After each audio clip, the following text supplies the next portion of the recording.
আর এই মুহূর্তে পরের খবরে আসছি, দক্ষিণ কলকাতার কসবায় বিজেপির প্রেসিডেন্ট অর্থাৎ বুথ প্রেসিডেন্টকে ইতিমধ্যে মারধরের অভিযোগ করা হয়েছে এবং তাকে মাথা ফাটিয়ে দেওয়ার অভিযোগও কিন্তু উঠেছে। আর এই সমস্ত বিষয় নিয়ে আমরা আপডেট নেব। আমাদের প্রতিনিধি একদম সরাসরি গ্রাউন্ড জিরো থেকে যুক্ত রয়েছে ত্রয়ন চক্রবর্তী। ত্রয়ন, এই মুহূর্তে পরিস্থিতি কি রয়েছে? সবেমাত্র দুটো মাত্র দফায় নির্বাচন এই মুহূর্তে শেষ হয়েছে, তার পরবর্তীতে দেখা যাচ্ছে একেবারে অশান্ত হয়ে রয়েছে বাংলা, চারিদিকে একদম অশান্তির ছবি সামনে আসছে। আর এই মুহূর্তে কসবা থেকে এই অশান্তির চিত্র কি জানা যাচ্ছে?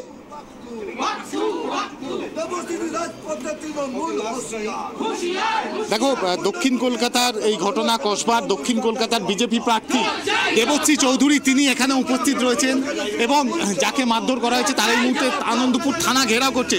দিদি, এই ঘটনা কি বলবে? মমতা বন্দ্যোপাধ্যায়ের প্রশাসনের নিকৃষ্ট দিক বেরিয়ে পড়েছে, নিকৃষ্টতম দিক বেরিয়ে পড়েছে, যে কতটা নৃশংস, কতটা মায়াদয়াহীন, কতটা নির্মম মমতা বন্দ্যোপাধ্যায় তার প্রশাসন, তার চেহারাটা বেরিয়ে পড়েছে। এর কারণ কি? আপনাদের শুধু ফ্লেক্স আর ব্যানার লাগাতে গেছিল আর পোস্টার, তার জন্য এতটা ভয় পেয়ে গেছে। 1 মাস ধরে পোস্টার টাঙাচ্ছি আমরা, ফ্লেক্স লাগাচ্ছি, একটা থাকে না।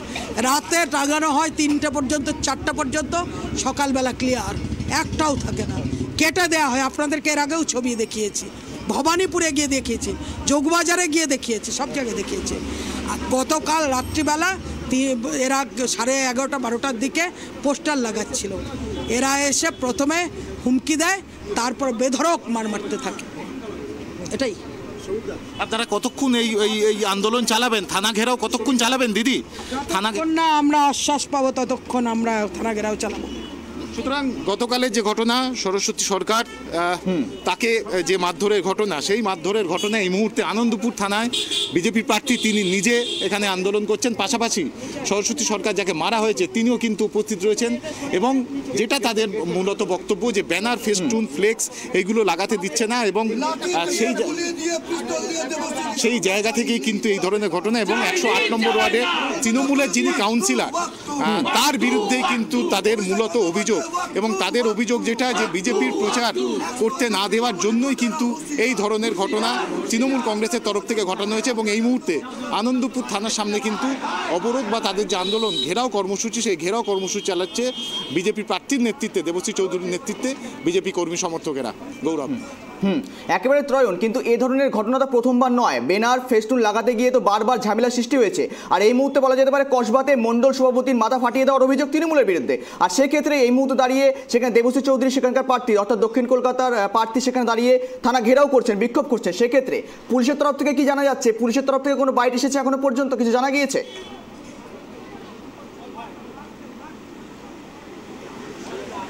দেখো, খুব স্বাভাবিকভাবে এই ধরনের ঘটনায় থানা থেকে কোনো রকম বাইট হয় না এবং পুলিশ আধিকারিকদের যেটা বক্তব্য যে তারা তাদের মতো করে যে অভিযোগ, সেই অভিযোগ দায়ের করেছে এবং তাদের যে নির্দিষ্ট পদ্ধতি রয়েছে সেই পদ্ধতি অনুযায়ী তারা সেই তদন্ত প্রক্রিয়া শুরু করেছে। কিন্তু বিজেপি কর্মী সমর্থকদের যেটা অভিযোগ যে পুলিশ এবং তৃণমূল কংগ্রেসের যোগসাজশেই কিন্তু এই ধরনের ঘটনা বারবার ঘটছে এবং সেই কারণেই কিন্তু তারা এই মুহূর্তে আনন্দপুর থানা ঘেরাও করেছে এবং যথাযথ আশ্বাস এবং দোষীরা উপযুক্ত শাস্তি না পাওয়া পর্যন্ত তাদের এই আন্দোলন কিন্তু চলবে, এমনটাই কিন্তু তাদের তরফ থেকে স্পষ্ট বক্তব্য। ত্রয়ন, যদি সম্ভব হয়ে থাকে তুমি সেই আহত কর্মীর সাথে কথা বলার চেষ্টা করতে পারো।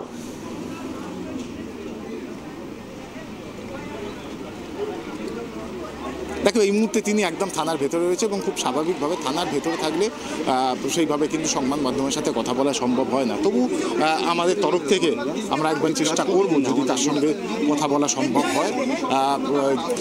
যে তুমি এই মুহূর্তে দেখতে পাচ্ছ সেখানকার যে পরিস্থিতি,